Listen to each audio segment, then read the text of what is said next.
dying in your beds many years from now, would you be willing to trade all the days from this day to that for one chance, just one chance, to come back here and tell our enemies that they may take our lives, but they'll never take our freedom?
Anti-Tyranny News Radio here on UCY.tv. Thank you for joining me this evening.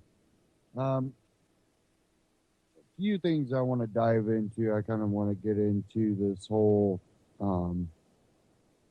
Middle East war going on with ISIS, Syria, Russia, United States, Turkey, Saudi Arabia, the whole mix where it's looking more and more like a global Cold War, getting ready to turn into World War III, and where that's going to, what path is that going to take us down?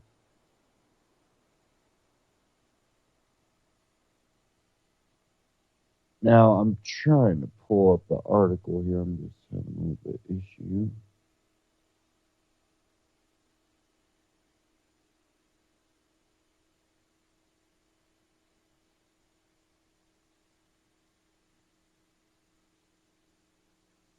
Maybe, if I can find it.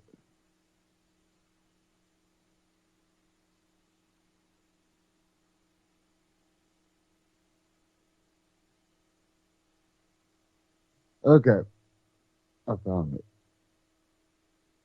Good. Now for the load here.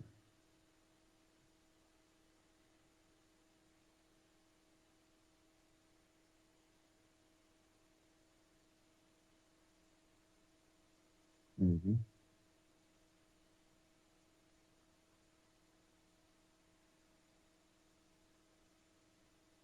Let me try that again.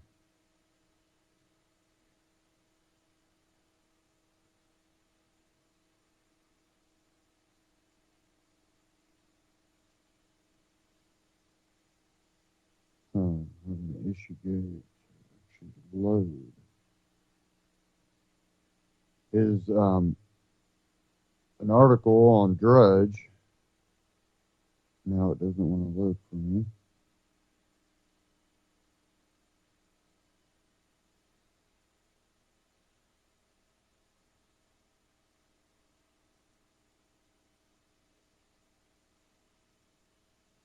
Huh.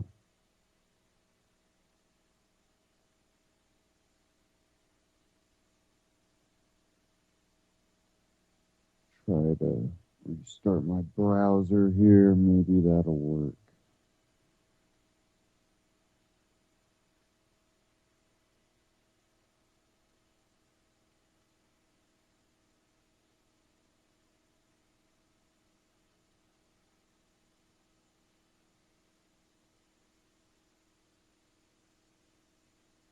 Okay, now I gotta find it again. Seems like Drudge has more and more on their site instead of finding what I'm looking for.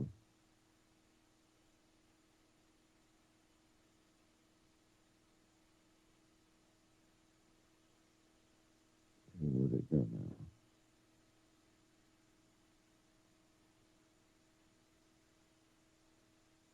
Maybe that's why I can't find it.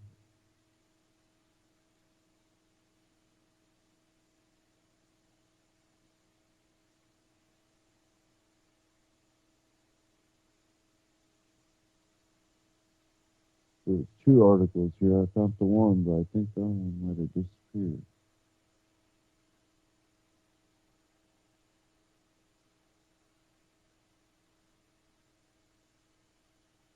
So I'm not seeing it. Okay, here it is again. For some reason, my browser's not loading right. But this one was out of Reuters. Exclusive radioactive material stolen in Iraq raises security fears. Iraq is searching for highly dangerous radioactive material stolen last year, according to an Environment Ministry document, and 7 security. Environmental and provincial officials who fear it could be used as a weapon if acquired by IS.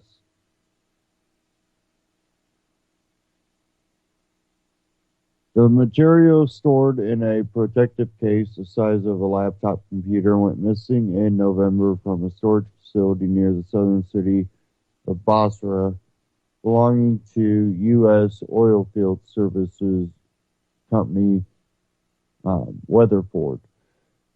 WFTN, the document seen by Reuters, showed and officials confirmed. So now we have this, whether it be real or made up, this threat of a dirty bomb.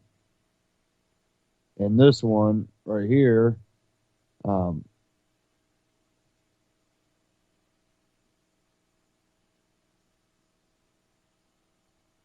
it was actually ISIS dirty bomb fear on Reuters.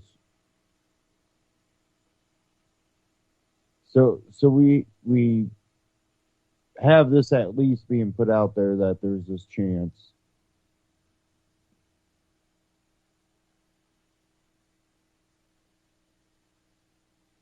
So now we look at this and we have to go, well, what if this is a real fear? Because we know that even though, because of interventions by people and governments, ISIS has been able to grow and actually become a legitimate threat. And, we have this chance that there could be this dirty bomb out there. We have, I think, even a broader issue going on, too. And I think that broader issue becomes this Cold War, World War that we seem to be going into. And not enough people are really talking about this. At least in the mainstream media. And even some of the alternative media isn't really covering this when, I see alternative media outlets that want to cover just domestic and not really touch too much on the foreign stuff. But this foreign stuff, definitely when we're looking at what's going on right now, I think is becoming an even bigger issue and will also affect all the domestic issues. Now, I have a Ron Paul Liberty report. Turkey bombing Syria, the start of something big. And this is something that's going on. I got a few articles that will also get into this. And I have something from We Are Change, too, covering this that I really want to get into. So let's go ahead and cue this Ron Paul Liberty report up first.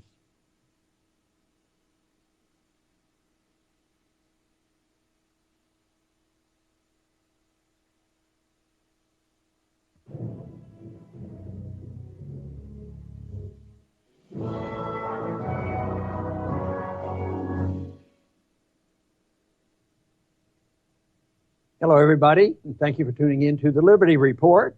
With me today is co-host Daniel McAdams. And Daniel, good to see you. Good morning, Dr. Paul. Good.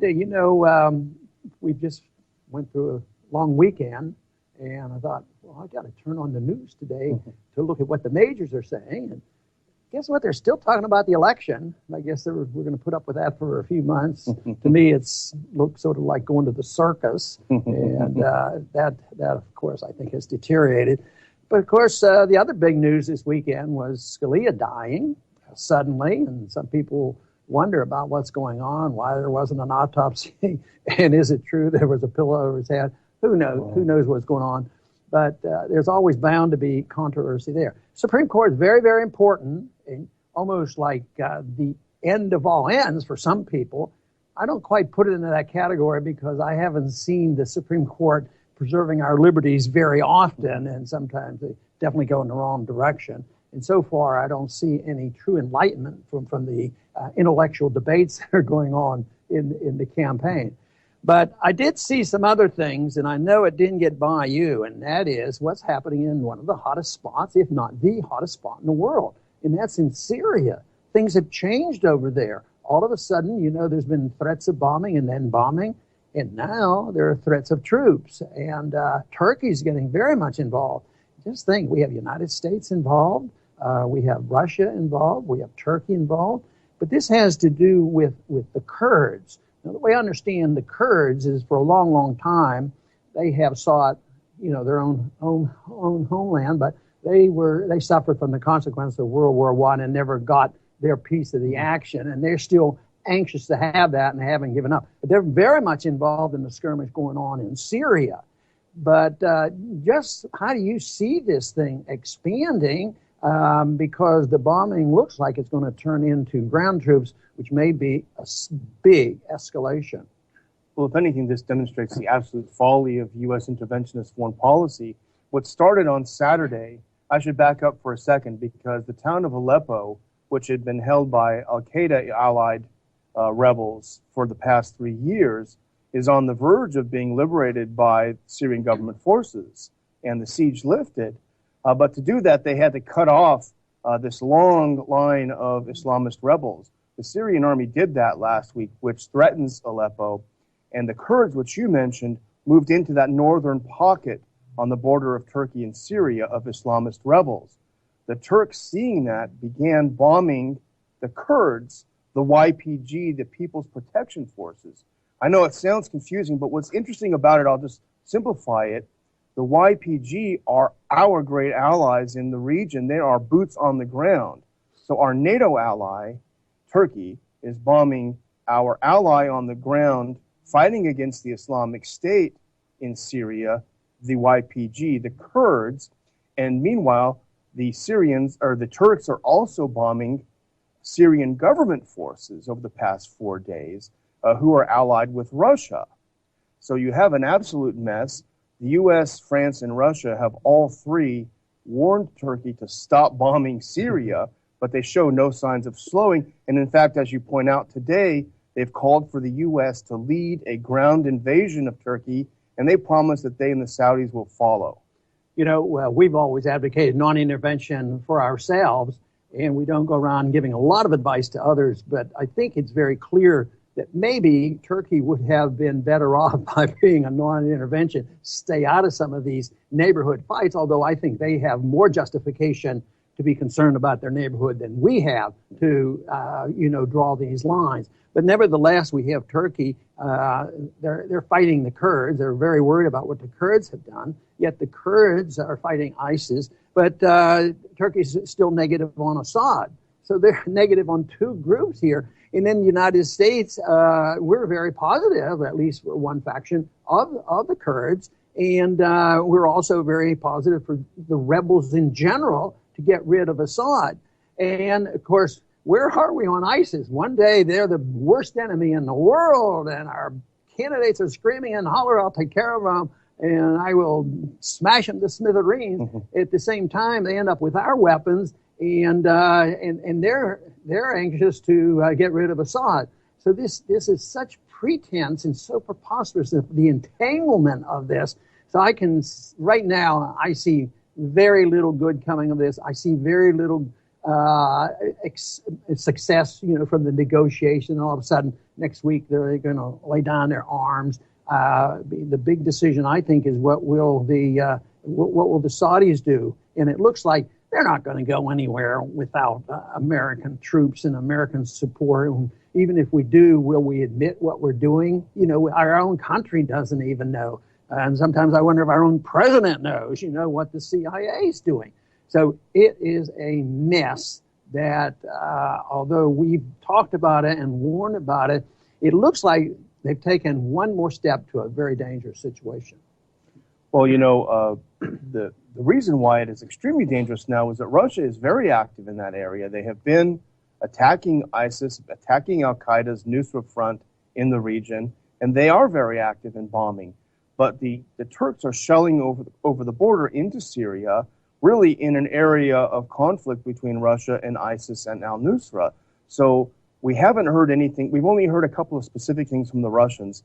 Today, they're bringing this up to the UN Security Council because obviously it is a violation of international law, the Nuremberg principles. You can't start shelling your neighbors for no reason. But the issue is, will Russia allow Turkey to continue shelling in an area where its military is active and to put Russian military at risk? This thing could escalate beyond anything we've seen for 50 or 60 years. And that could burst out rather quickly. It could change maybe the nature of the news coverage by our media. Maybe all of a sudden it will become more important. And, although people are very complacent and everybody's happy, at least the consumers are happy that gasoline prices are low, something like this could change the mental status, even with the oil coming out of Iran. I think it's when people are most convinced that, low prices are here forever and nothing can happen. One time it was the prices were high and nothing could happen. We just need to, expand production and have shale oil and all these kind of things. So people who think that we should be complacent and that we're always going to have cheap oil and we don't have to worry about that place up there. We don't hear about many Americans being killed, and yet we're very much involved in this. And I think that is true. I think how Russia responds to this is a big deal. And then I think we're in a bit of a box. But then the hawks in this country are going to be shouting, patriotism, defend our country, there's great danger, ISIS is coming. And they will beat the war drums until, whether it's Obama or the next president, they're likely to escalate this even further. But, it's been a gradual escalation. It has been deteriorating. And I date a serious change in direction in 2011, with Assad. That was our position. Assad, that was like declaring war. Assad had to go. But I think we're at a point now where it's going to continue to escalate. I don't see an easy solution here, and nobody can predict what will happen if some of these Russian troops get killed and it's escalated. Then our politicians are forced to react to that. And you mentioned Iran, and that's a factor that hasn't come up in our discussion yet, but it's also a very, very important factor. Iran has backed the Hezbollah, which comes out of Lebanon. The Hezbollah has viewed the battle for Aleppo so important that the leader, Nasrallah himself, was involved in the planning to retake Aleppo. So the Iranians also have troops fighting on the ground and military officers and advisors fighting on the ground in Syria. Iran has become a major regional player, partly because of their ascendance in Iraq, the allies of Iran's ascendance in Iraq. And Syria has been a critical ally of Iran, and it really is the lifeline between Iran and Hezbollah. So Iran is also a very important factor. And as we know, Iran and Saudi Arabia have cut diplomatic relations recently. They're at each other's throats as well. So that's another whole big factor. And of course, Iran and Russia are cooperating against ISIS, who supposedly is our enemy as well. And I think it's going to drive that even more so. They've been on friendly terms all along, but if the war gets hotter, I think there will be a lot more willingness for the Russians to further send more weapons to the Iranians. So this to me looks like we ought to keep our eye on this area. Yeah, absolutely. And just one final danger, I think if something does happen, the Turks are dying for a pretext to invade. And I think they're going to invoke this idea of the responsibility to protect. That's what the U.S. used falsely in Kosovo and in Libya, and we see both of those have been disasters. They will claim that because of a civilian tragedy and refugees, they're forced to go into Syria, and that will be a false pretext, a false flag. But that is, I think, the real danger. There you go. And I don't have any hope that the United Nations will solve this problem. The only thing that solves a problem like this is for more and more people at the grassroots level and the people who have to do the fighting and paying for war take the position that non-intervention is a better way to go than this constant interventionism. And that doesn't go just for the United States. I mean, we have more of a privilege of talking about our own policy. But I think the rest of the countries should look at this too. But it has to be looked at. We're not going to convert the leaders of the different countries like our own leader. We can only achieve this success if we convince the people who have to fight and die and pay for these wars to back off and stick to their guns when it makes common sense to them, that getting involved in another war, whether it's bombing or sanctions or ground troops, that just stay out of there. Things can work out so much better. But instead, what tends to happen are the governments propagandize, scare the people, and say they're being attacked, and if you don't support it, you're unpatriotic, and there's great danger if you don't do anything. I say the opposite. I say the more we do and the more the governments get involved in promoting warmongering and military conflict, the worse everybody is as a result. I want to thank everybody for tuning in today to the Liberty Report, and please come back soon.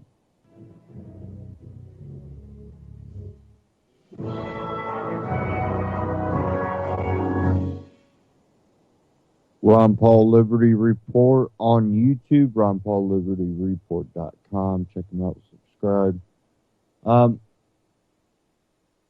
Now, what we are seeing is a spider web being spun over in the Middle East that people that we are allied with are fighting people that we are allied with that are being helped by people we are, in a way, kind of some type of a Cold War. I don't know what you consider it. It's really a mess, and, this is why, we were warned, that we should stay out of these entangling alliances because it doesn't ever work out. You help one ally out, the other one says you're stabbing them back, vice versa. You stay out of it. They say, what's it worth being allied to someone that doesn't ever step up? Why are we at this Cold War with, other countries? Why does it seem like we're going into that again? A lot of the things that basically have been forecasted. This is what happens when you get into these entangling alliances. You have a no-win, no-win, no-win situation.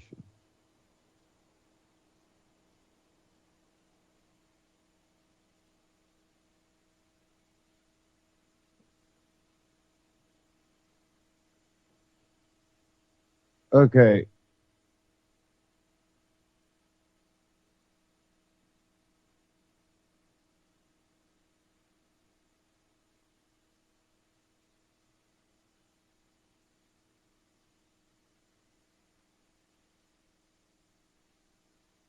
Now, if it comes up, here we go.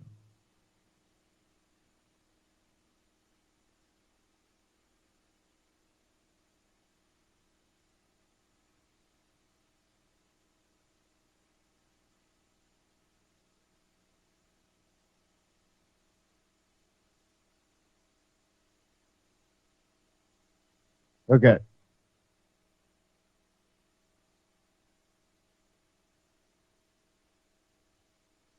Economic collapse. Blog.com. World War III approaches, Saudi Arabia and Turkey drop hints that an invasion of Syria is imminent. As you read this article, Turkish forces are massing along the border with Syria, and the largest military exercises in the history of the Middle East are being held in northern Saudi Arabia. The Saudis are publicly warning that Syrian President Bashar al-Assad will be removed by force if a political solution can't be found.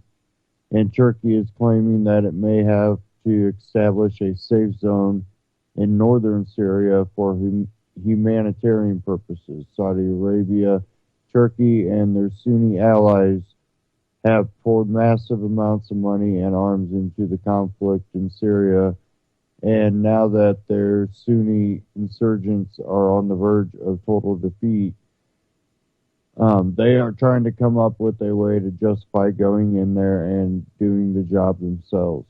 For the Saudis, their focus is on trying to convince everyone that Syrian President Bashar al-Assad is an extremely dangerous dictator that must be removed at all costs.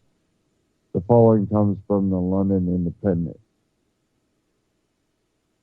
Syrian President Bashar al-Assad will be removed by force if the peace process fails, Saudi Arabia's foreign minister has said. Bashar al-Assad will leave, have no doubt about it. Saudi Arabia's foreign minister Adel al-Jubeir told CNN he will either leave by a political process or he will be removed by force. Saudi Arabia has sent troops and fighter jets to a Turkish military base ahead of a possible ground invasion of Syria. So precisely who will be doing the removing if force is necessary? Are the Saudis ready to send in the ground troops? And you can read the rest of the article there. There's a lot of information there. That was the economiccollapseblog.com. What we have here, though, when you look at Saudi Arabia, I've warned people that, you have the ISIS calling for a caliphate. What that means to Saudi Arabia for historical purposes is the new Ottoman Empire, basically. So they are using people and their radical beliefs to push along their agenda of an empire. And we and Russia are all in the mix for multiple reasons, but none of them are legit for taking our money, taking our wealth, taking our resources, taking, our people and putting them in harm's way for it. And lying about why we're doing it and what we're doing.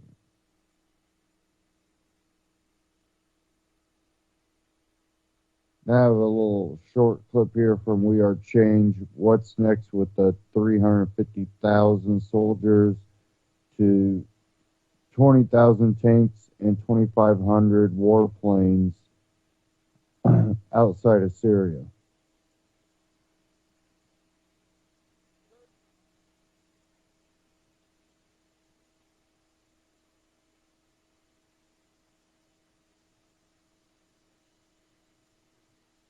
Situation in the Middle East is ripe for world war as Saudi Arabia and Turkey are making strategic moves against Russia, amassing 350,000 soldiers, 20,000 tanks, and 2,500 warplanes near Syria, threatening a full all-out ground war and, many people say, a full all-out scale world war. Now in this video, we're going to give you the latest updates, the latest news of these important developments that are happening geopolitically, and we'll give you the real reasons why they are happening. But now, on this YouTube channel, for over 2 years now, we have been saying that ISIS will be the major reason why there will be a world war. We have been saying this for a very long time, mainly because we see ISIS right now. We saw this coming, especially with all the world powers and their conflict of interest and the real story of ISIS, which has not been covered in the mainstream media in the United States. But ultimately, everyone is using ISIS as a justification. Russia is using ISIS as a justification to keep Bashar al-Assad in power.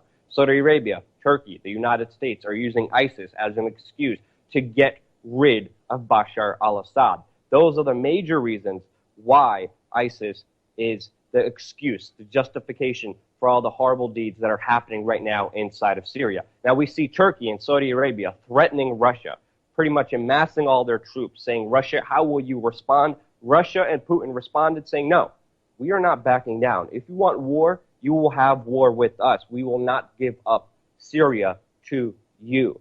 And of course, Putin is threatening world war on the global stage because of these latest developments, and that is incredibly, possibly true, especially with someone as hard-headed as Vladimir Putin. Now, in this region, right now, Saudi Arabia decided to launch military exercises. They have not started the invasion, but they are doing exercises to prepare for a possible potential war.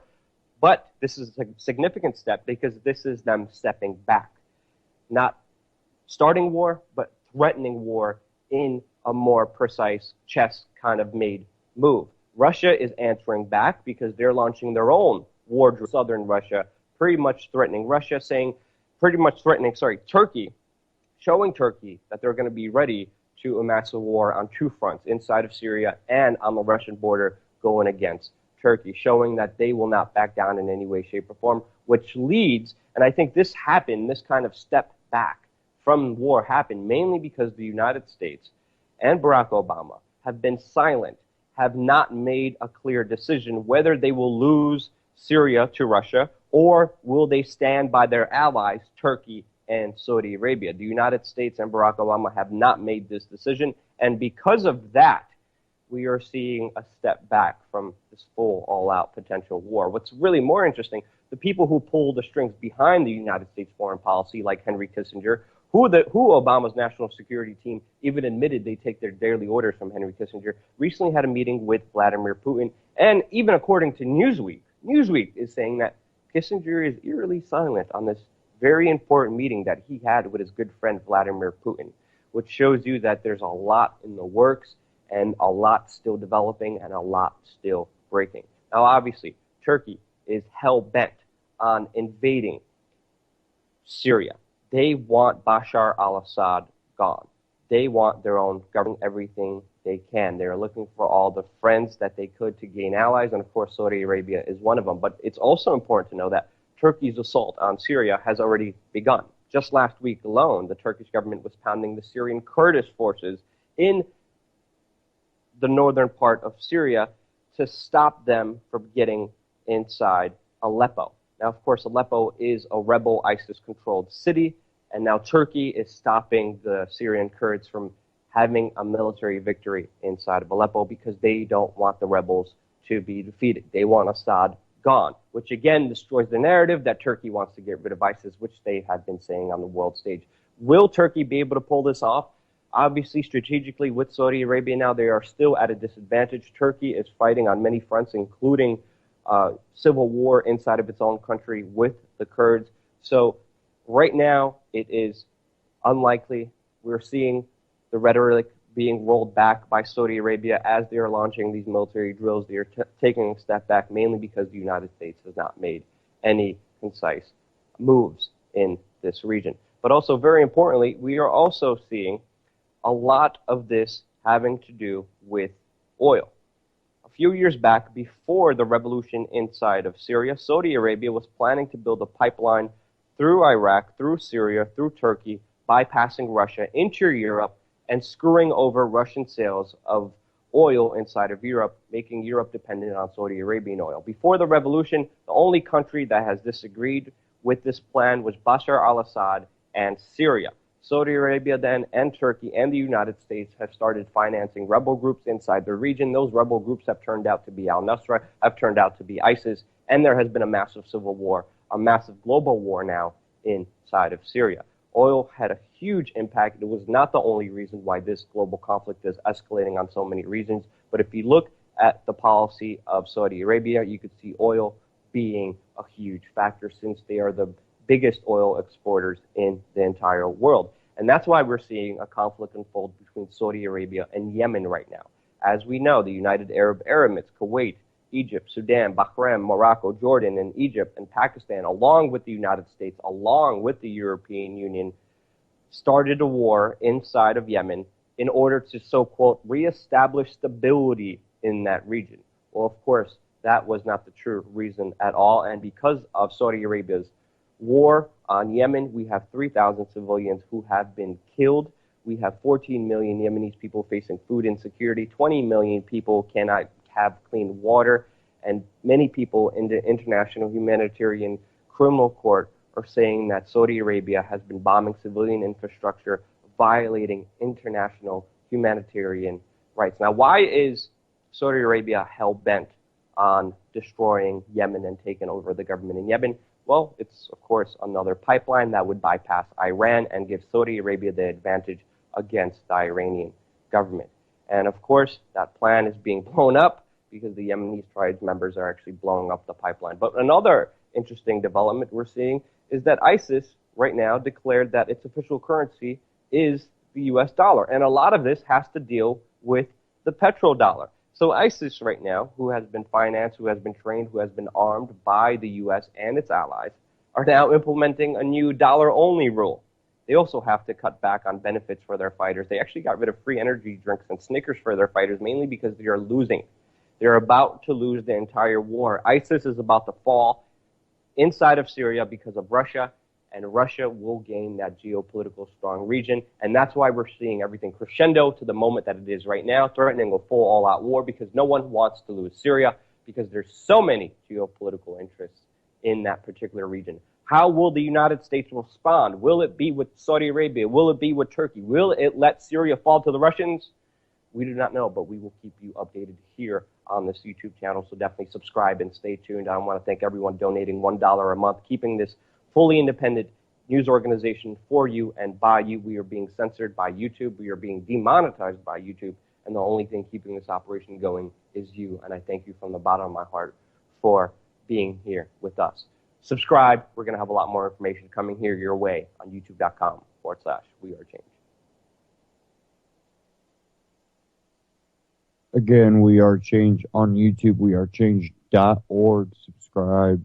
And one of the things he just mentioned there at the end, YouTube is demonetizing a lot of accounts. Definitely conservative, libertarian, or what they consider conspiracy theorists. They are hitting a lot of the smaller accounts and demonetizing them. Now, when we look at this, we can see the pipeline. We can see the Ottoman Empire. ISIS calls it the caliphate for their religious reasons, radical religious reasons.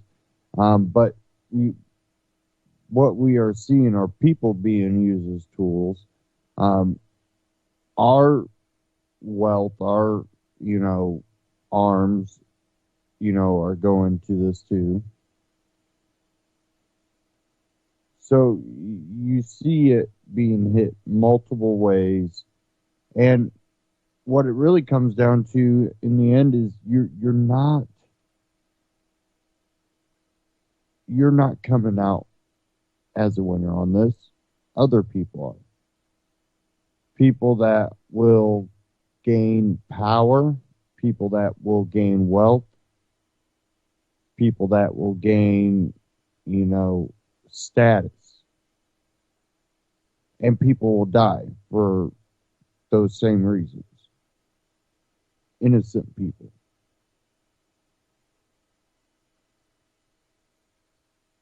And a lot of them will be doing it for a honorable reason. And you're like, what? How can they? Because what they are doing it for They are doing it for their family. They are doing it for their freedom. They're doing it, to protect their country. But a lot of times what is failed to be realized that our countries have played a part in this. Our governments have played a part in this. And we have to hold them responsible. But see, they throw the everyday person up against the everyday person, and we fight it out. And both sides, in some sort of fashion, can walk away from it. It's not always true. Revolutions and all that, all these play a part in it. But, who suffers the most? That's why we need to try to stay out of wars instead of putting our heads right in the middle of, wars in the Middle East, wars over Europe, wars. We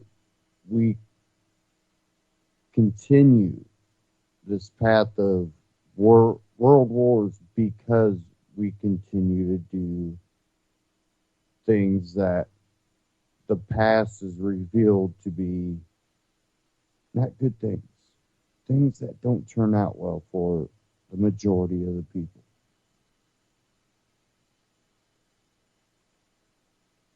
Very rarely do we have the ones that truly give people freedom.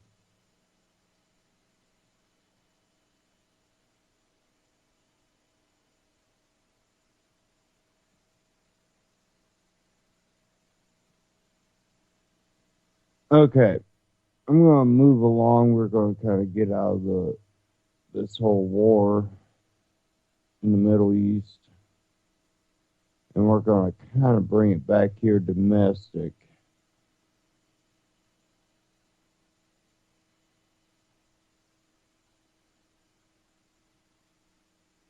Now, I have this article here. This one from Foundation for Economic Education, FEE.org. Again, FEE.org. Hating the establishment is not the same as supporting liberty. The case for anti-disestablishmentarianism. Says here, many friends of mine, people who have worked for the progress of liberty for years, are mightily encouraged by the popularity of Donald Trump and Bernie Sanders. My friends point out that they are both radicals of a sort, people who are represent a threat to the established political order. We too are against the establishment, so their rise suggests rising discontent with the status quo. That's a step in the right direction, they say. As far as it goes, I see the point and I sympathize. In fact, on these pages, I've drawn parallels between the Tea Party and the Occupy movement. Both oppose the status quo in ways partisans of liberty can appreciate. But there's a problem. The state power we oppose is not identical to the establishment we reject. You can overthrow the establishment and still be left with the gigantic machinery of legalized exploitation. All the agencies, laws, regulations, and powers are still in place, and now you have a problem. Someone else is in charge of the state itself. You might call it a new establishment. It could be even more wicked than the one you swept away. Indeed, it's usually is, maybe always. Autonomy of the establishment. What is the establishment? It is a network of large and cooperating interests, groups that have developed a stable relationship with state power. It includes finance, organized labor, public bureaucrats, government contractors, big business, with quid pro quo relationships with regulators and politicians, political families with a strong stake in the election process, intellectuals at state-friendly think tanks and universities, and so on. Tsarist Russia had a deeply entrenched establishment, the church, business, government, um, aristocracy, all working together in a stable relationship. The corruption was obvious, then it became intolerable with the war draft and rampant inflation. The establishment failed and was overthrown. What came in its place was a transitional government and finally Bolshevik rule. Weimar Germany had a entrenched establishment, banking, government, corporations, bureaucracy, all working together. The corruption was obvious when it became intolerable with hyperinflation and deep economic entrenchment. People were suffering and looking for answers. Most people regarded Hitler as a non-ideal messenger, but he was fine in a pinch. No one expected the results. The list of failed establishments replaced by still more wicked states is long indeed. Mexico, Spain, Italy, Argentina, Venezuela in the last century, and Iraq, Syria, and Libya in our own times.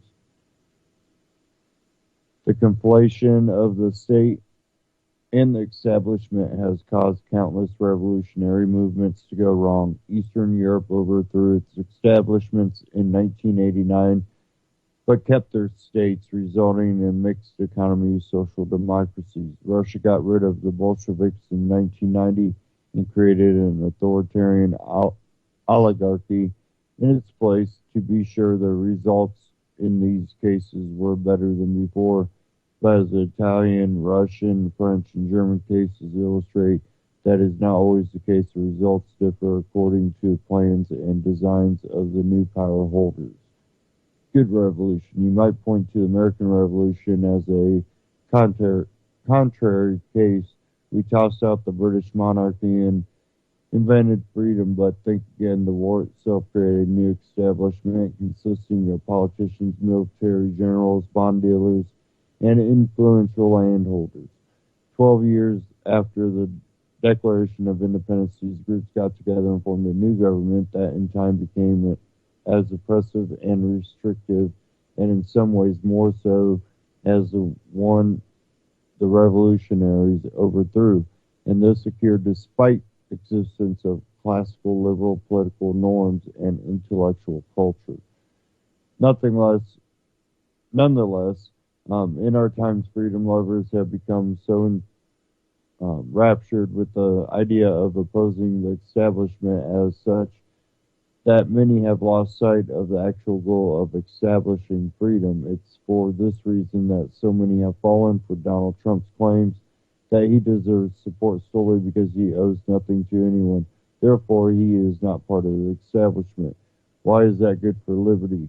He has said nothing about dismantling power. Indeed, he is on record with his desire to radically expand the power of the state.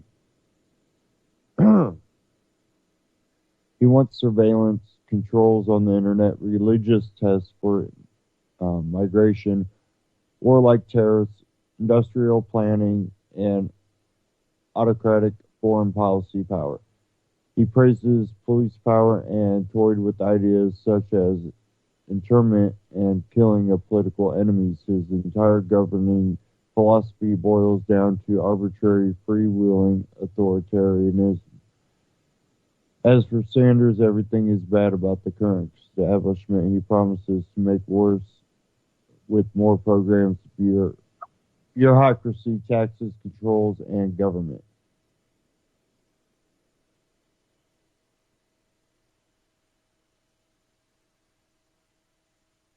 Sorry.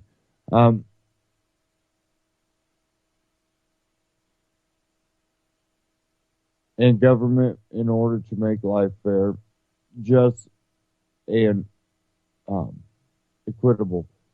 He speaks as he's never heard of the failed history of socialism and certainly hasn't learned anything from it. Some of these ideas are so extreme that it's true the establishment doesn't like them. That's a good thing. Establishments are, as Machiavelli described, stable machines that keep competitors at bay but otherwise seek to make the system work for themselves. They resist rampant populism that would lead to a pillaging of the nation that is serving them so well.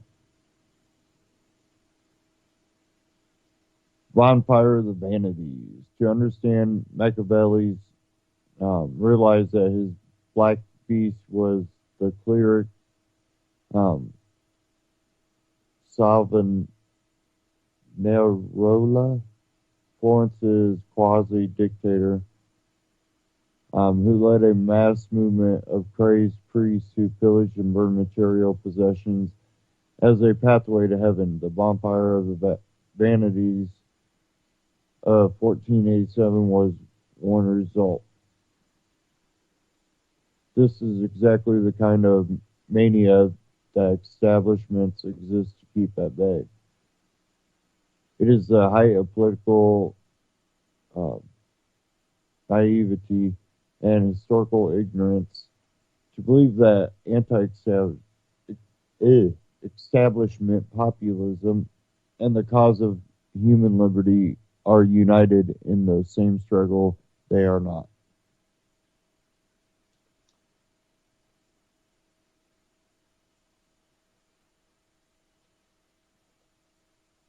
Not that there is anything wrong with the people as such. As Trump might say, I love the people. They are as great. They are great as consumers using their own property, as workers and entrepreneurs creating value, as family members, as managers of their own lives. But the people are absolute rulers over the political system. That's a different matter.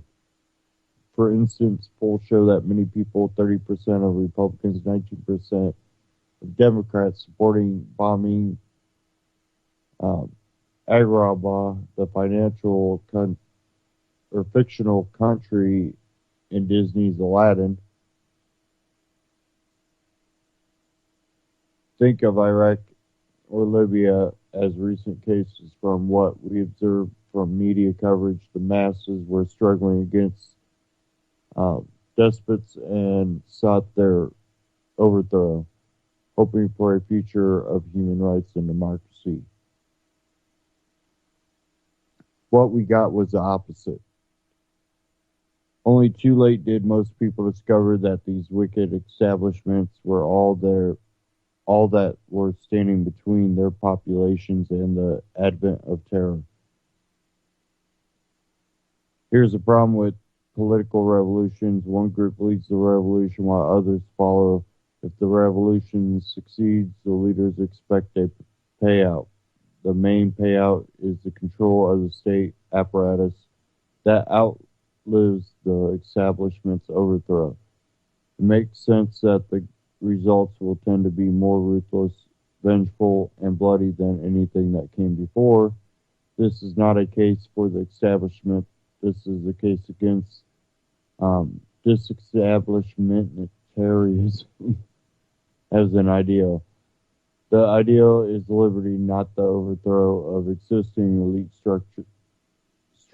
As such, rampant and unchecked populism can be as much as an enemy of liberty as unchecked rule by entrenched power elite.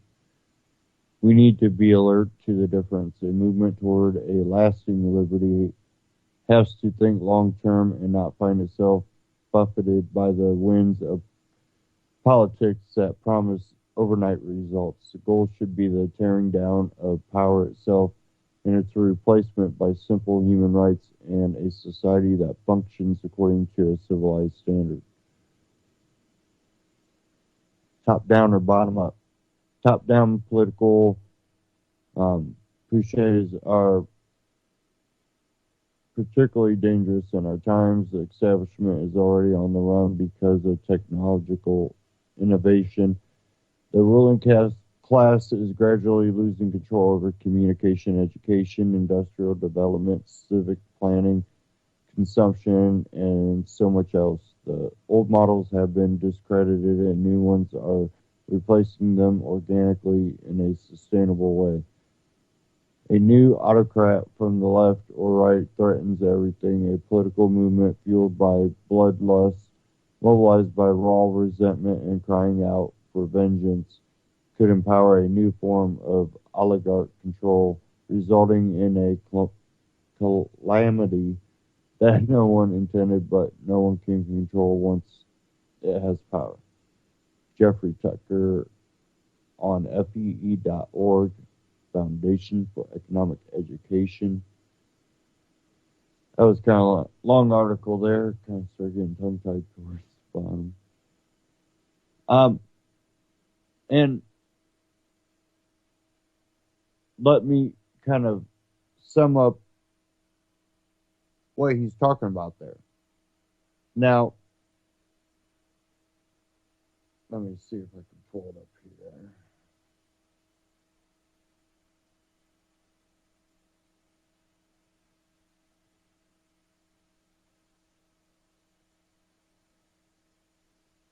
Okay.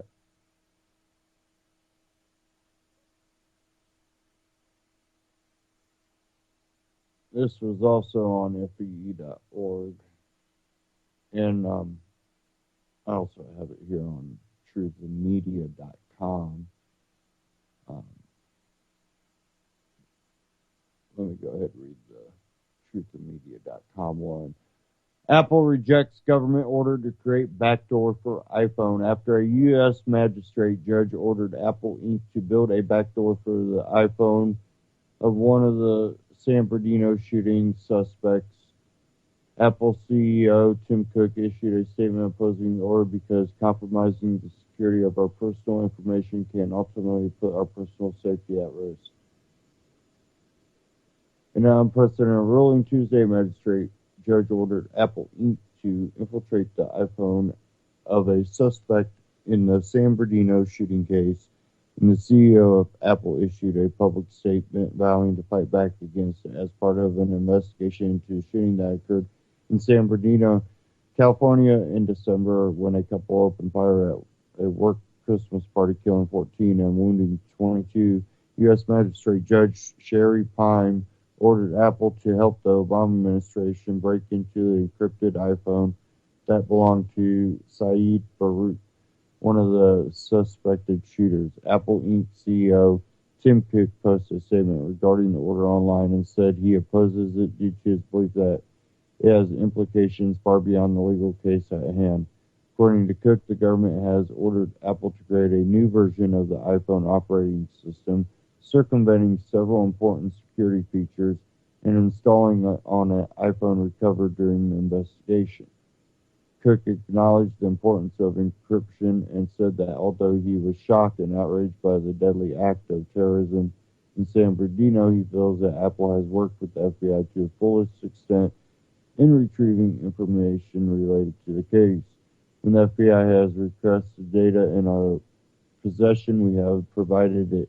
Apple complies with valid subpoenas and search warrants as we have in the San Bernardino case. We have also made Apple engineers available to advise the FBI, and we have offered our best ideas on a number of investigative options at their disposal. Cook brought up the unparalleled power that would come from Apple agreeing to build a backdoor into the iPhone, which could create the potential to unlock any iPhone in someone's physical possession. Up to this point, we have done everything that is both within our power and within the law to help them. But now the U.S. government has asked us for something we simply do not have and something we consider too dangerous to create. They have asked us to build a backdoor to the iPhone. Specifically, the FBI wants us to make a new version of the iPhone operating system, circumventing several important security features, and install on an iPhone recovered during the investigation. In the wrong hands, the software, which does not exist today, would have the potential to unlock any iPhone in someone's physical possession.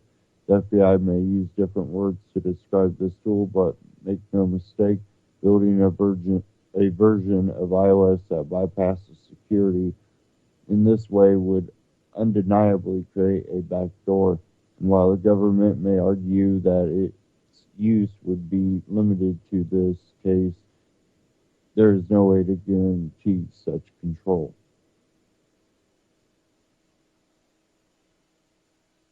Now, what does that have to do with,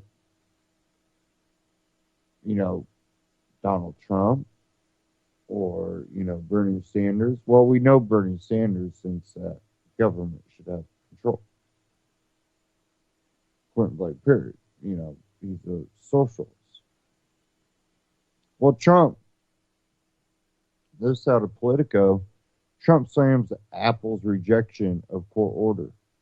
Donald Trump slammed Apple on Wednesday for its refusal to cooperate with the federal authorities in the investigation of the iPhones of the San Bernardino shooters. I agree 100% with the courts. In that case, we should open it up, the Republican presidential candidate told Fox and Friends, referring to a court order demanding the California-based tech company create a way for the federal investigators to break into the iPhone of one of the perpetrators of the December 2nd terrorist attacks. I think security overall, we have to open it up, and we have to use our heads. We have to use common sense. Trump continued echoing his recent common refrain. Somebody the other day called me a common sense conservative. We have to use common sense. Common sense says that you don't give up your freedoms for the illusion of safety, and you're trying to say that's bad.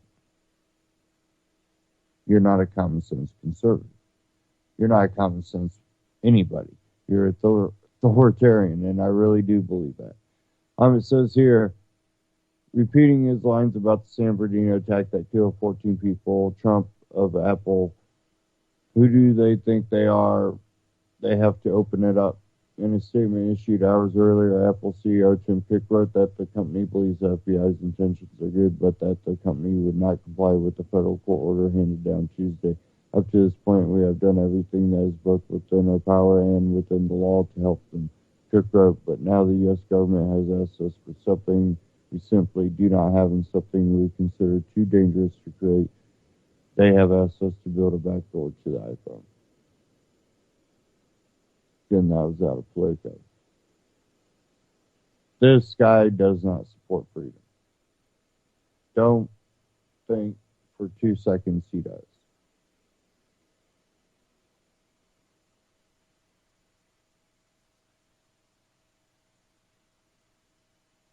And I think what also makes him attractive to a lot of people is he does drop little hints of truth into things that makes you go, oh, he understands. Well, he understands in a way that I don't think you understand. And it's one of those things that you have to understand that he's playing off of emotions. He's playing a psychological game, and he's winning. Now, when we look at the Supreme Court Justice passing Scalia, Donald Trump's even come out and said that, Obama should elect someone, or, nominate someone. And well, if you're the Republican and you're going to be put in office, you wouldn't want Scalia definitely to be replaced. But, well, Donald Trump being an authoritarian in a lot of what he says and roots for, wouldn't have liked Scalia. He would have been an obstacle for Trump. Now, I'm going to play a Ron Paul Liberty report from today. And this is the Supreme Court, the soft tyranny of judicial review. And, we've talked about this before where the Supreme Court was never meant to be writing laws or, be the end all. Every part of the government was supposed to be equal. And somehow we've seen where it goes to the Supreme Court and that's it. And then we even find ourselves going, well, the Supreme Court, it said, it wasn't supposed to be an end all either. We kind of catch ourselves in that little mix there. And with this whole Scalia dying and the possibility of Obama putting a radical in there, even the GOP or even Donald Trump or even Bernie Sanders putting someone in there, you have to wonder if it will become a tyrannical court that now will be ruling alongside the president, maybe.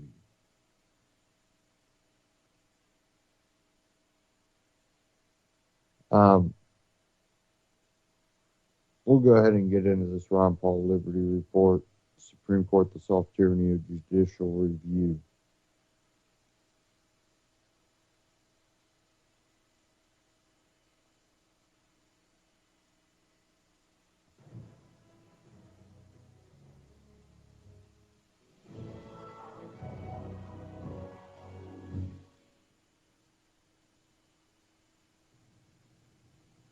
Hello, everybody. Thank you for tuning in to the Liberty Report.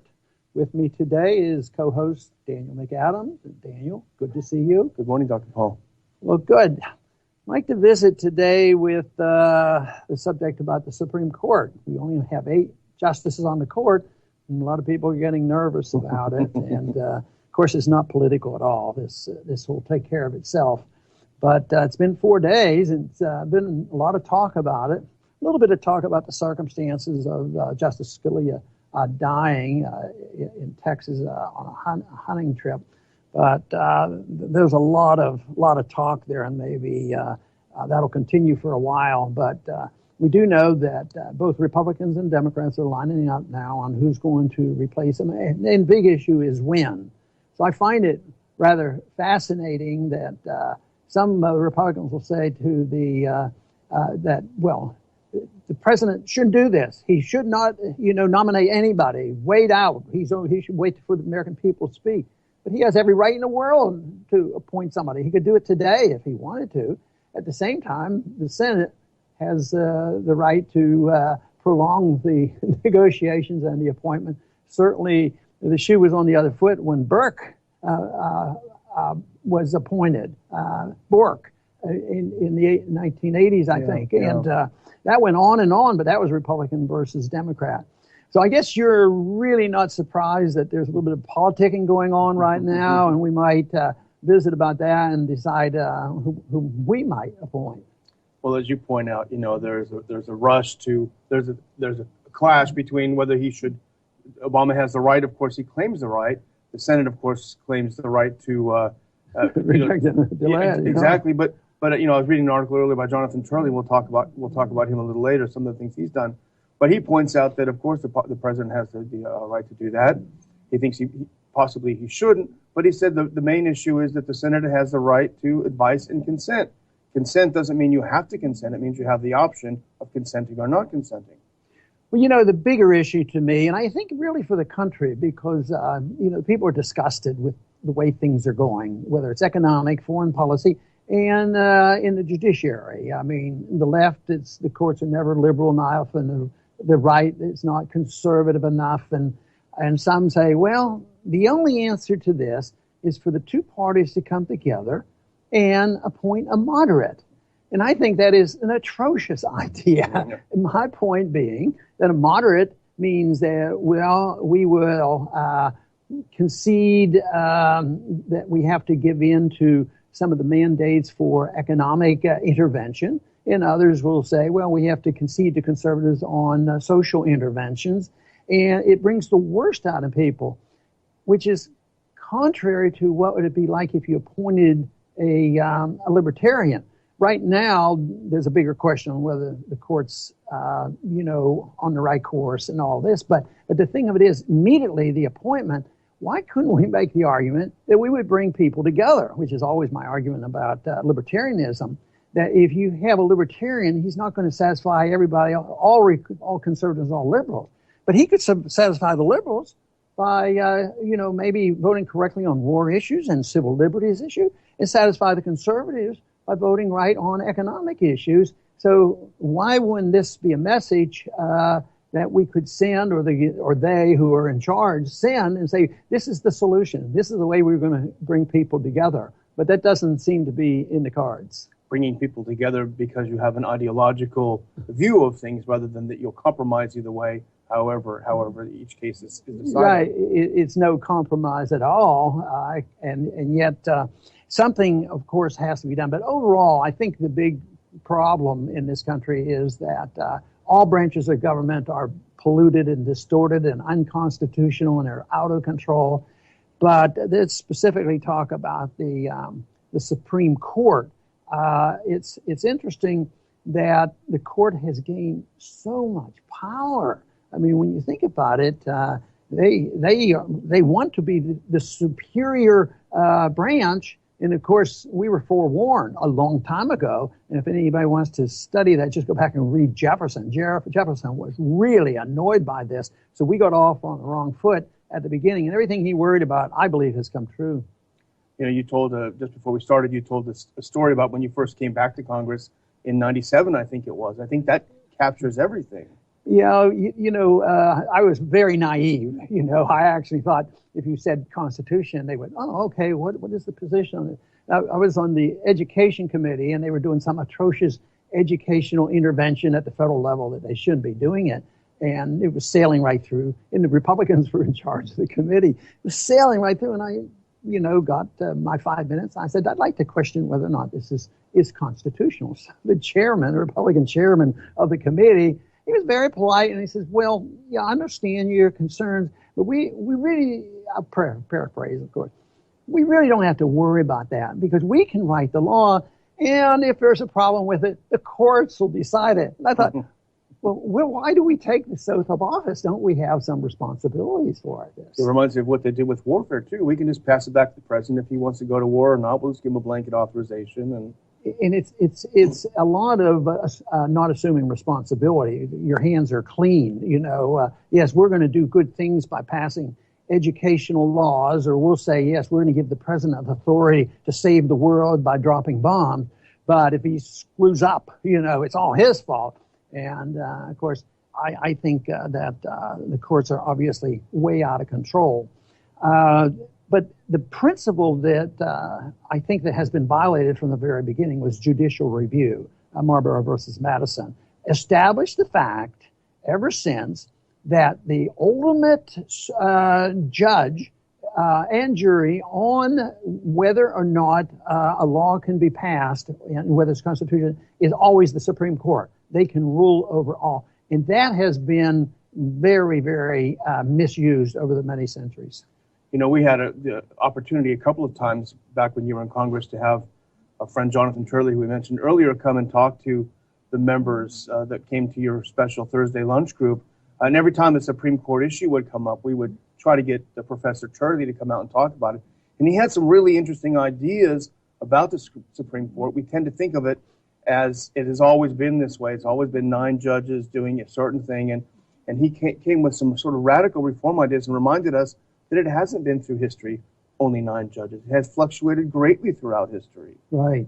And his suggestion, of course, is to have 19 to sort of dilute the effect, because he resents, as well as a reasonable person should resent, is why should one single individual decide who the president's going to be, or other major thing, or whether the mandate of Obamacare is, illegal under the law.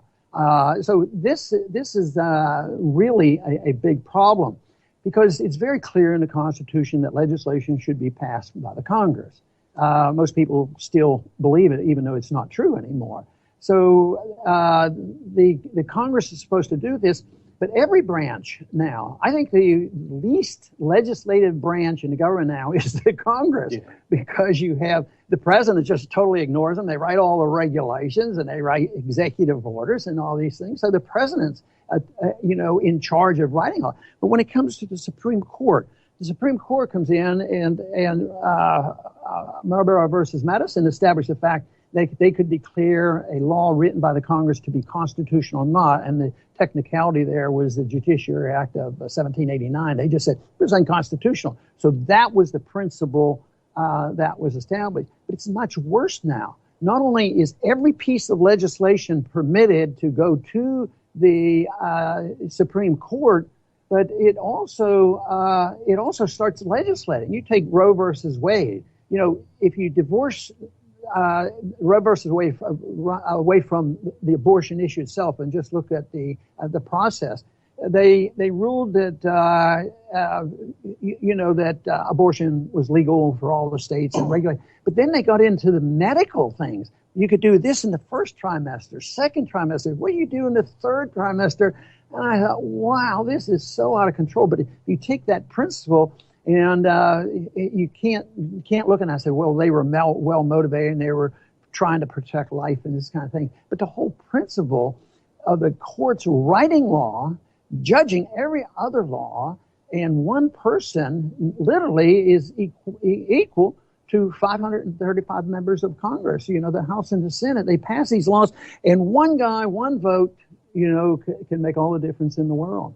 And as Professor Turley pointed out in an article a couple of years ago, Sandra Day O'Connor was often the deciding vote. This is one unelected person who, as you point out, seems to have more power not only than Congress, than even the president himself, because the president does have to be elected and re-elected, if that's the case. Well, if, there was a time when I accepted, and it bothered me, well, if you didn't have a Supreme Court, who's going to make these decisions? Not realizing the people and the Congress can make this decision, the president and the people can make these decisions. When they get really out of hand, the people always should have a chance to do something about it. But there are certain things, the founders obviously thought there should be a Supreme Court, or they wouldn't have had one.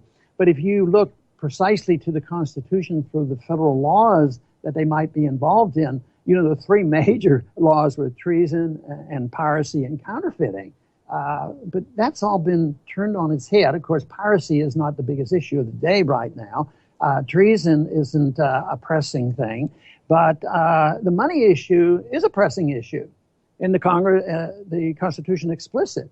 So that's been to the Supreme Court many times, not many, but several times. They've always ruled incorrectly. If they were not paying off government bonds in gold, the courts ruled with the government. Mm-hmm. So it seems like what drives it is the lack of respect for the principle of limited government that was supposed to be protected by the Constitution.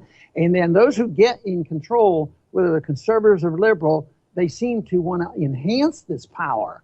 And they never argue the case that what we want to do is reduce the influence of government on the people's rights. Professor Turley included a very good quote from Justice Robert Jackson in 1953, and this goes to judicial review. He said, we're not final because we're infallible. We're infallible only because we're final. Yeah, there you go. But he urged, if you remember in some of these lunches, he urged Congress stand up to the Supreme Court, pass a law saying what they ruled is illegal, is unconstitutional, overturn what they've done. He was trying to slap the congressman around a little bit. Yeah, Congress has reneged because they can literally state those issues that explicitly should not go to the Supreme Court. Of course, if you read the Constitution, they shouldn't have gone anyway. They should have refused most of these cases that there's no jurisdiction. It's only in the very limited sense. I think, bankruptcy is a federal problem. It's in the Constitution, but it is so limited. But the Congress could strictly say they'd limit the jurisdiction of the Supreme Court on certain issues. They've done it very, very rarely, but right now it's totally out of control. It seems now with the situation in flux and people talking about the Supreme Court, it it would be a great time to take a real look at serious reform. Unfortunately, I think inertia has taken over to the point that these sorts of issues, like Professor Turley has and others share, probably won't rise to the surface. Yeah, and of course his is to have 19, and would be better than 9. And it's interesting; most people don't realize they can do it just with a congressional law. You don't have a president's signature, I guess, too, but you don't have to. The Constitution doesn't limit the number of people on the courts. And I think his point is good that this reduces the importance of each single justice. It's almost like a personality cult, Scalia, the Ginsburg, the others, and if you had so many, it would reduce the importance of each one. Yeah, if you had more dilution, it would be good. And if you had more people, which is always the answer, more people who are honorable, understand the Constitution, a president that wouldn't abuse the Constitution, and a court that wouldn't do it.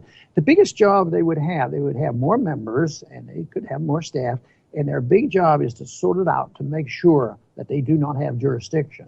And they could get rid of 90% of what's going on up there because their economic issue, the two things that is really abused in the Constitution has been the Commerce Clause and the Necessary and Proper Clause, which is very, very vague. But a lot of times they'd write into the bill, they have a pretense, we justify this law by the Constitution. What's necessary and proper? But they have to get authority first. It's written at the end of Article 1, Section 8, emphasizing what the government, what they're authorized to do, and it's necessary and proper to do the job we gave you, is one thing. But if people don't understand that, but right now they say everything is interstate commerce. So it's absolutely, totally out of control.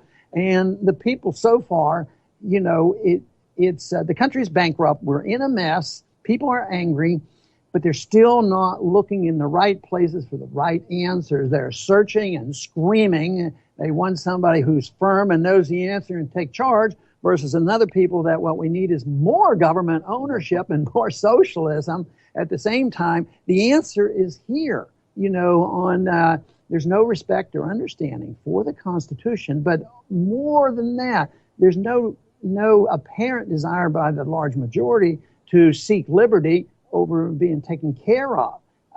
Though I think that we are making inroads there. It's just there's no influence in Washington, D.C. But I think the opportunity is coming because the amount of laws, eventually this is going to break down. But one interim solution could be, even under today's circumstances, is to wake the people up to the ultimate resistance to bad government. And that is for the people to make a ruling themselves. And that is why they believe that trial by jury was crucial. The English, the British believed it. We believed it. We put it in there. And it's supposed to be secret. You can never be tried twice, even though now they get around it by having state laws and federal laws and these things. But we should have state nullification, which is another thing that Jefferson supported. State to nullify laws that oppresses the states and forces them to do some mandates on the individuals. And also the jury nullification. If people knew that was instituted at the time, it was understood by the founders that certainly the juries have a right to know, what the law is and what they're not even allowed to know what the punishment is, and they don't know that they can rule on the law too. If the law is putting somebody away for life because he had a nonviolent drug charge, smoking marijuana. And they can't say, well, this is beyond the pale. We're not going to convict him. But they're not even allowed to know how long this person might end up in prison. So the judicial reform is necessary. But it's going to be much bigger than merely finding the right guy or right woman to put in here. And, of course, for libertarians, the one name that readily comes to our mind is one judge that we know is Judge Napolitano would be fantastic. But can you think of anybody that we might use that isn't an attorney? A lot of people don't realize that you don't have to be an attorney. I think it'd be great to have a non-attorney. That would be an interesting idea. I don't think it's crossed anyone's mind. I was going to mention Judge Napolitano would probably be President Paul's favorite. Yeah, that's right. Anyway, I want to thank everybody for tuning in today to the Liberty Report. We obviously didn't solve the problem of who the next Supreme Court justice will be. And we've emphasized the nature of the problem that we have today because all branches of government are out of control. All are legislative in substance. And the worst legislative body is the Congress. Is supposed to have the control of writing legislation. But the Supreme Court is too powerful, out of control, and they shouldn't have judicial review. And Jefferson was right about this. It would lead to chaos. And the executive branch is every bit as guilty because they write law just as well with all the regulations, all the things that they do. But the Congress is derelict. They're always delivering power to the executive branch, and they allow the Supreme Court to get away with this. And the Congress has authority to limit the jurisdiction, of the Supreme Court. So, yes, it is true. Congress is derelict. They're all derelict. They all accept the idea of big government. But, maybe the people have some responsibilities too.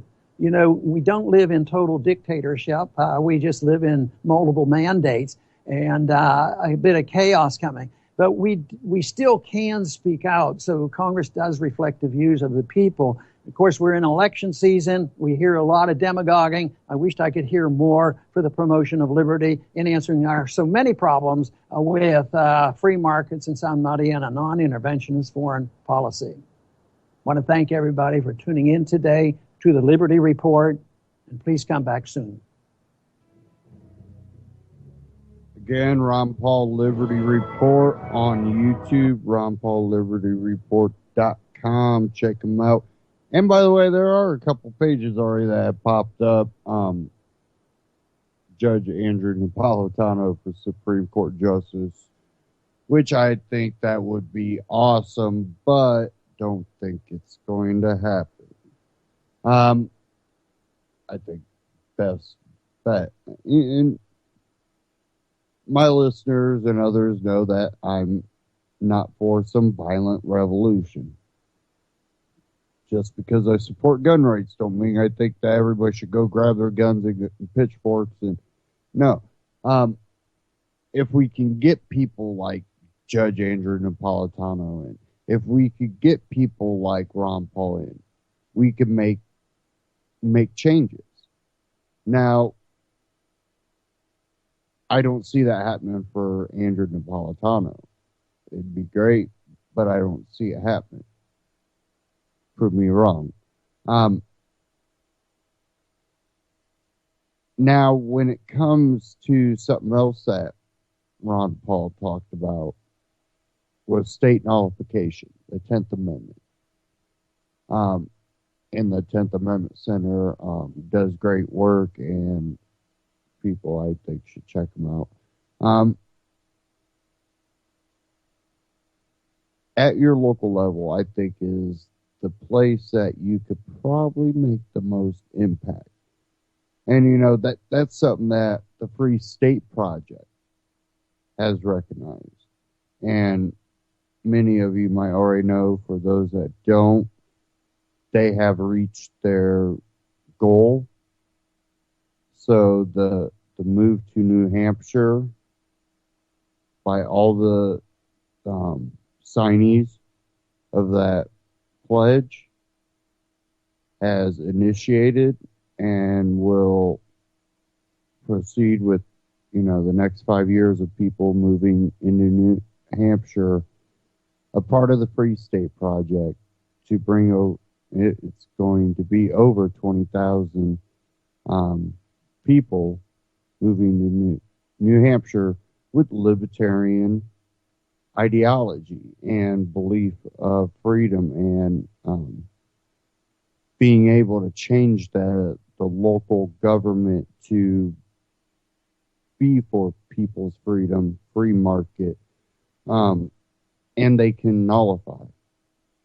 And I think that things like that, if you can also do that locally, what some people don't realize is the lack of true involvement in the politics locally, where people just run, they keep the status quo. They're not, power grab.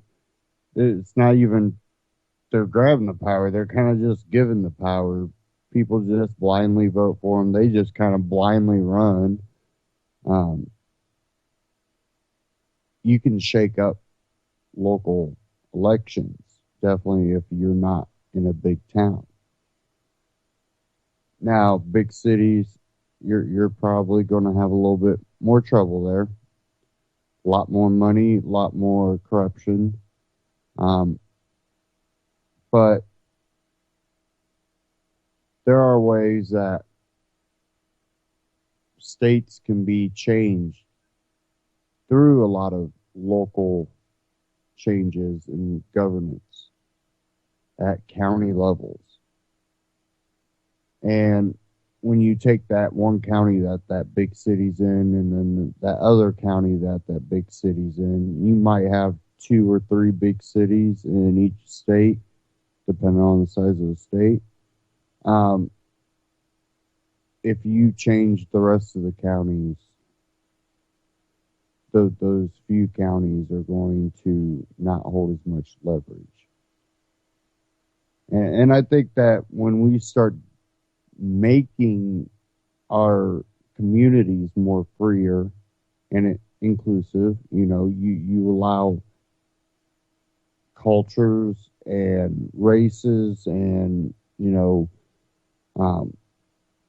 personal ways of living to flourish and diversity to flourish,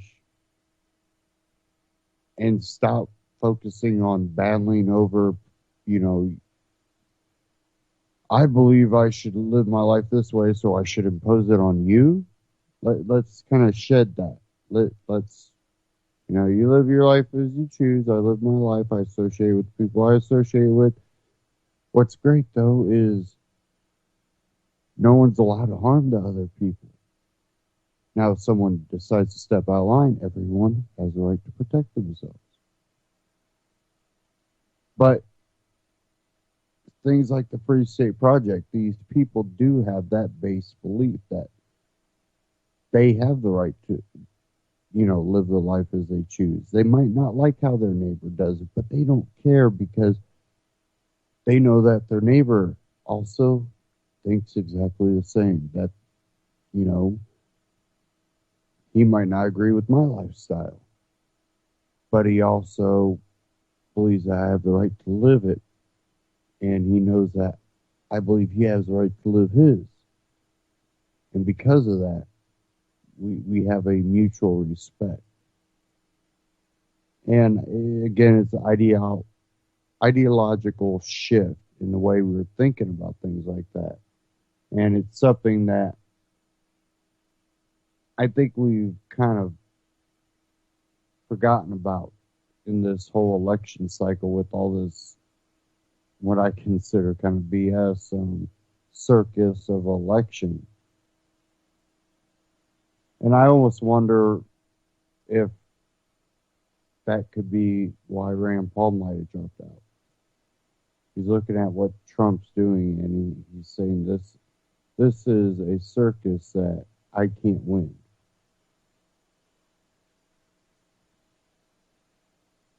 And of course, I've been very critical of Rand Paul, but I also believed him to be the only one that may not have been evilly intent on doing anything harmful to freedom,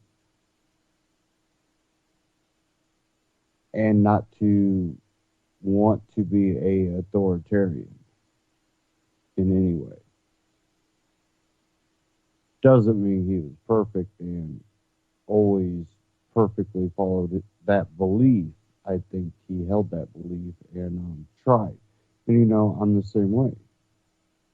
There's things I do. I go, man, I shouldn't have done that. Or say, and it's like I correct myself and I go on about it in a way that I reflect back and know that, that does not go with my belief. Therefore, why would I do that or do it again? And it's one of those things that if you look at your past in any way, there's always things that you do and you're like, man, that was stupid. And you learn from it. But I don't think a lot of people take their ideological beliefs that serious, where they critically and continue to question the way they live their life. Does it coincide with it? And everybody has, I'm willing to compromise to a certain extent. But there's a line that you cross.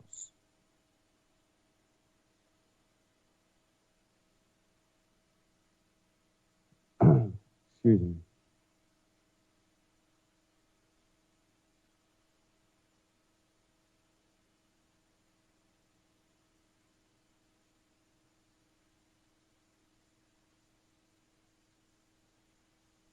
Now, let me see if I can bring this up here.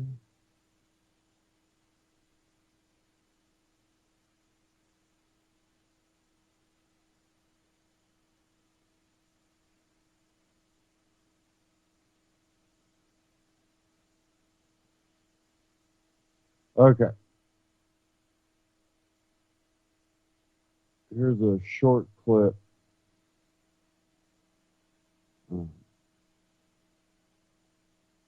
Western journalism had posted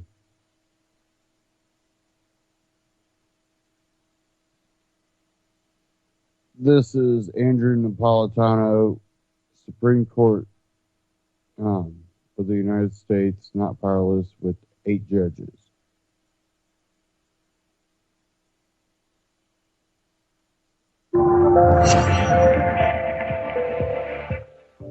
Judge Andrew Napolitano spoke with Tucker Carlson on Fox and Friends Tuesday about several top issues before the Supreme Court that may result in a tie. If the court ties 4-4, yes, that means that the opinion being appealed from below stands. It doesn't mean that that's the law of the land, but it certainly resolves the case in favor of the people against whom the appeal was being filed, because a tie means nothing. These are hot issues that are before the court. A regulation of abortion clinics, 4-4 tie, lets the regulation in Texas stand. Challenge to Obamacare, 4-4 tie, defeats the challenge. Affirmative action in college admissions, 4-4 tie, Texas can use race in state-owned school. Presidential power on immigration, 4-4 tie, stops the president from enforcing his executive orders because the court below stopped him.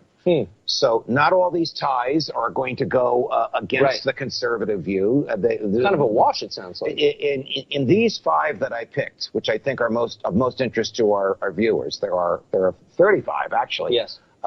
It is pretty much a wash. Interesting. So your prediction, bottom line, Democrats say the Republic will collapse if a 9th justice is not appointed. You don't buy that? No, I don't buy it. The court doesn't buy it, and I hope the Republicans stand firm and not caving to it. The judge said that the Supreme Court is not necessarily powerless with just 8 members.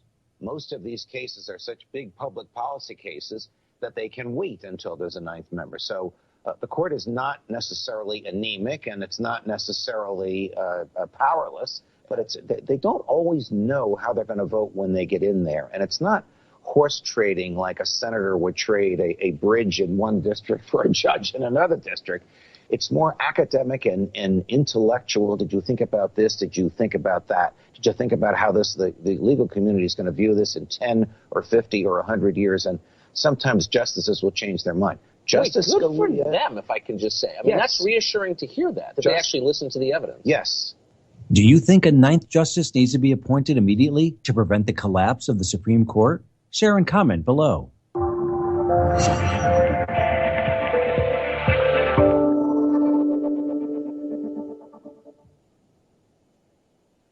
That was from Western Journalism on YouTube.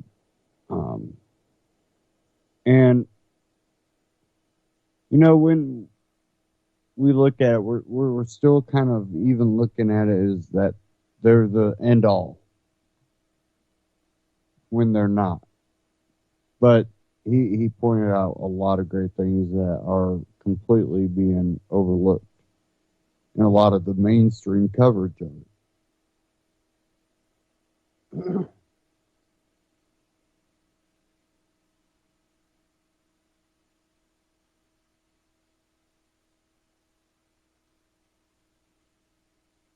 Okay, now I want to kind of get into some other news here. This one out of truthandmedia.com. Did U.S. Marshals really arrest a Houston man for unpaid student loans? Says on February 15th, Paul Aker appeared on Fox 26 Houston detailing his arrest at the hands of 7 U.S. Marshals armed with automatic firearms.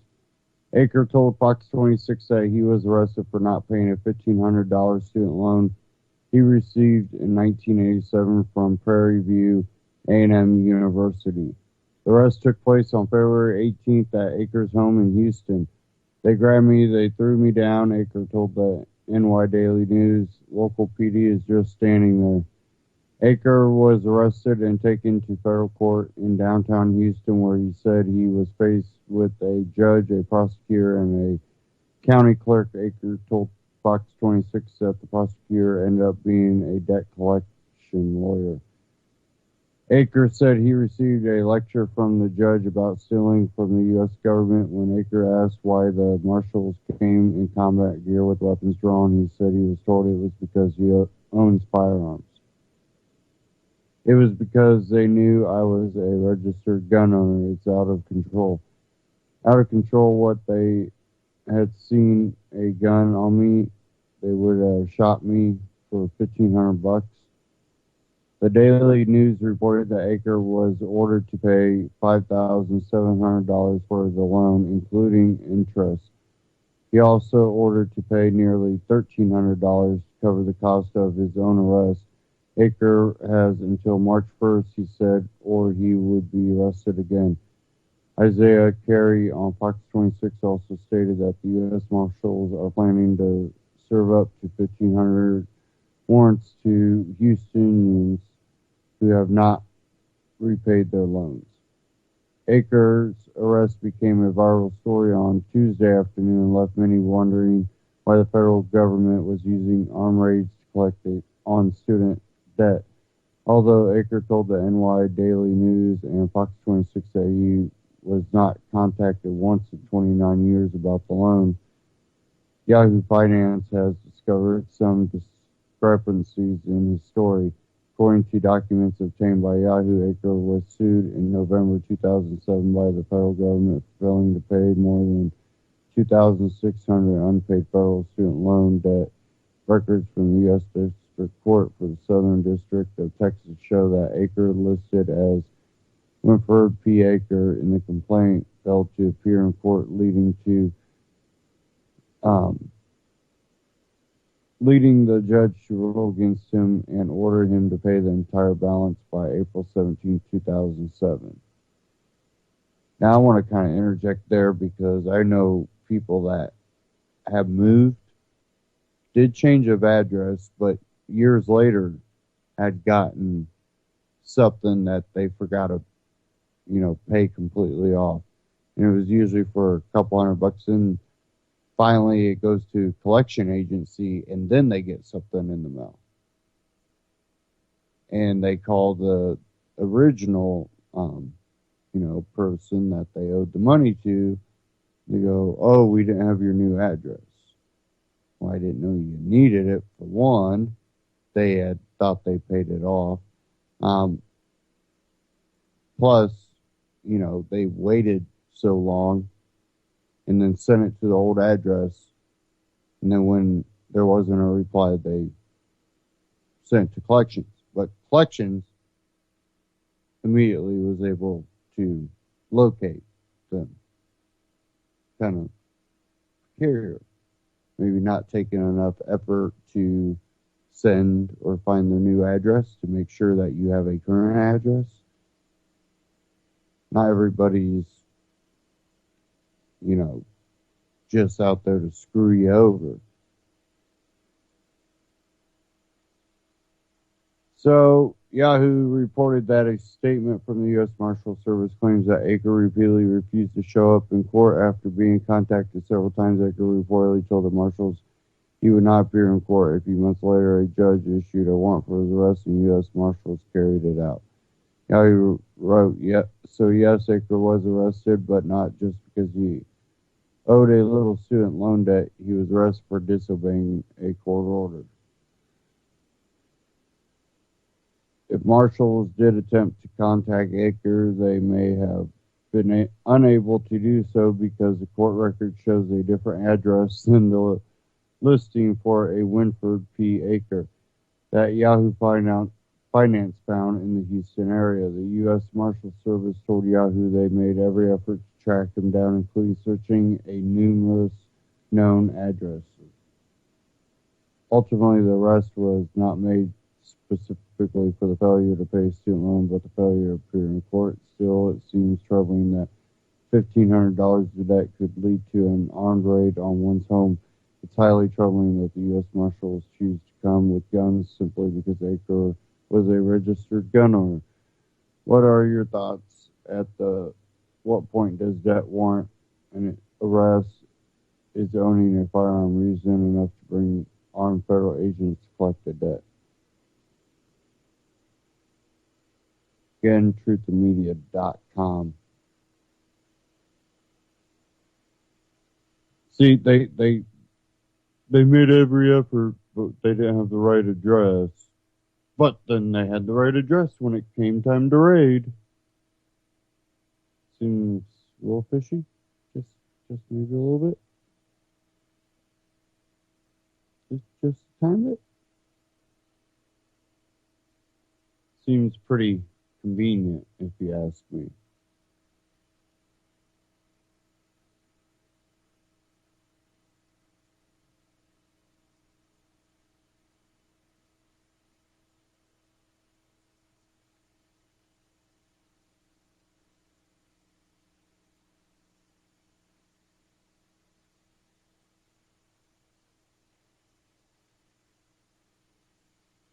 Okay, give me a second here. I'm trying to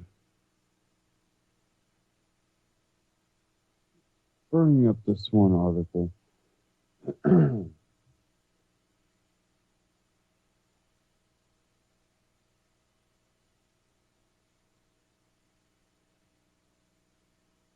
Okay.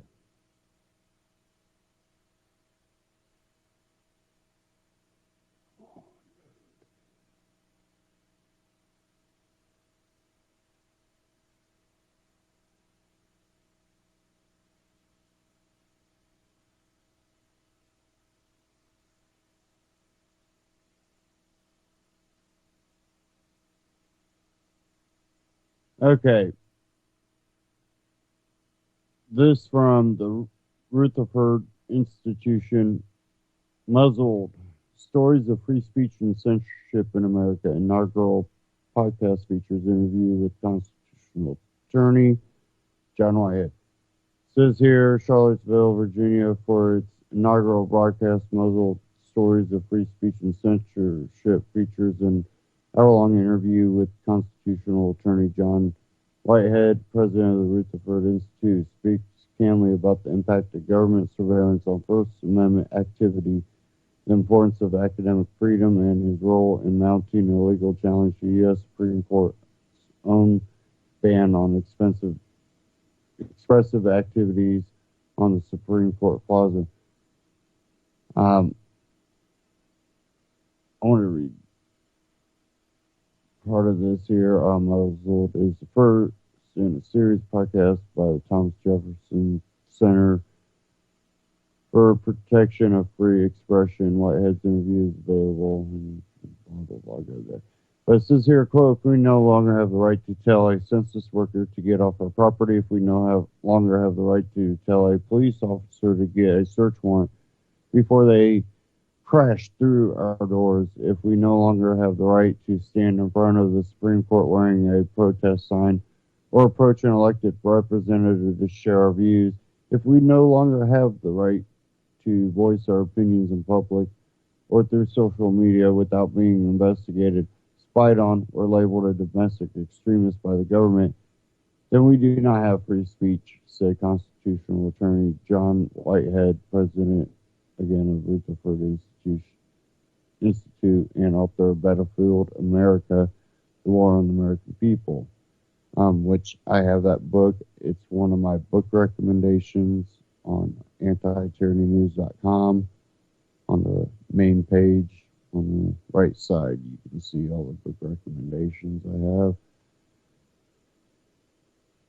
have. Quote, what we have instead is regulated, controlled speech and that's just government censorship in disguise. Yeah, history shows government censorship gives rise to self-censorship, breeds compliance, makes independent thought all but impossible, and ultimately foments a seething discontent that has no outlet but violence. And I think that what we are seeing in this whole election cycle, again, is that resentment, that anger, that we've allowed these people to gain power, to gain wealth off of our backs, while also pinning us against each other, so they could continue to do that. And now that people finally have discontent,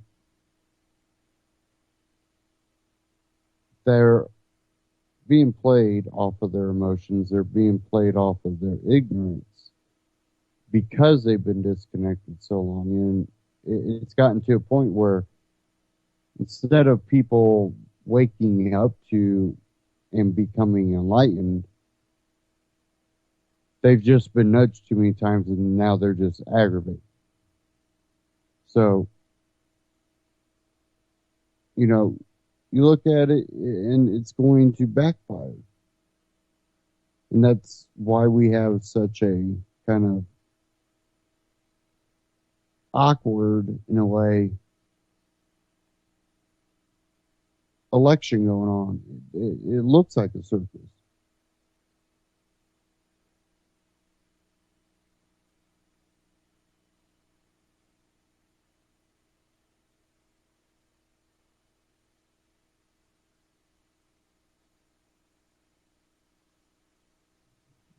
Now,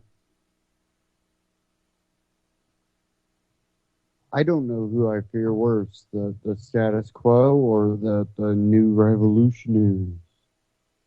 I don't expect anything good or great out of them.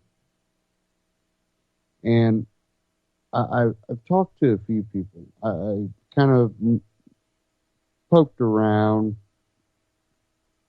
get people's opinions, few liberal people, few more conservative people, and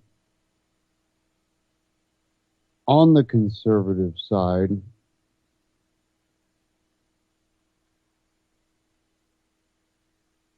I've seen a few people that do recognize that they don't like any of the candidates.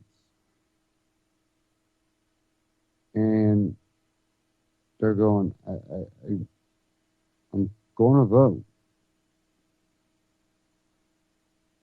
I just don't know who yet. And it basically comes down to the only reason they want to vote is extremely selfish. They understand it, but they feel it's their only option in the atmosphere we're in today, and they know it will eventually bite them in the butt. So I don't know what they're thinking, but they're thinking they want it to bite them in the butt later. Maybe they can prepare for later. Maybe they can hold later off for as long as possible. But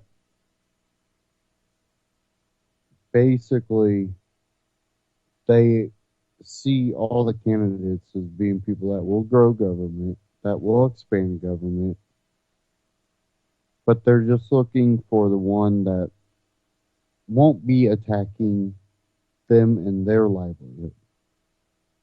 They're trying to find a candidate that what those candidates do won't directly affect them harshly when it comes to maybe not always the economic, even though that plays a pretty big factor, but also the freedoms that those people enjoy.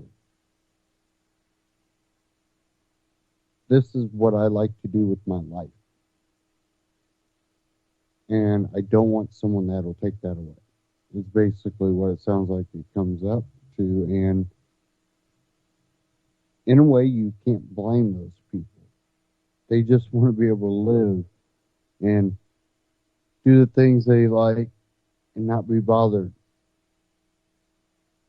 But it's our ignorance to think that karma where it won't come and bite us in the butt because we allowed the freedoms of others to be taken away or infringed in some way, I think it is naive. And when you have so much resentment, it seems, and the divide and conquer getting so tense, I think if we did get a Republican in, and they did do some radical things, and it did affect the other side, we wouldn't see an 8-year Republican. We would see a 4-year. And then I don't think we would see a 8-year Democrat after that. I think we would see a 4-year. But that whole time, they're going, I might only get 4 years. I'm going to cram as much in as possible. And that's exactly why they'll only get the 4 years, but then none of it will be repealed. Or like they like to say, well, we'll repeal it and replace it. Repeal. Repeal. Replace. Repeal. Replace. You know, you hear Donald Trump say that, and it's funny because some of the same people that I see supporting Donald Trump were posting the memes of Romney saying, repeal and replace, and going, what's this replace that you keep talking about? Meaning just repeal it. You don't replace it with another government instituted. We already know what he talks about. He wants, the one-payer system.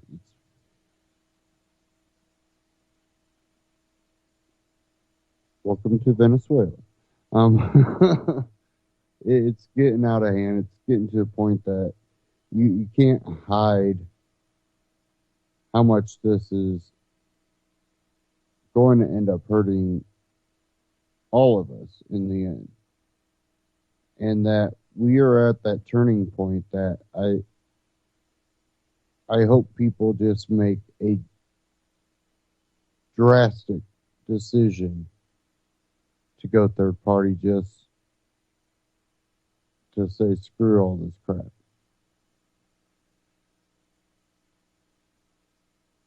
I would like the national polls to come out during election and just all of a sudden third party everywhere.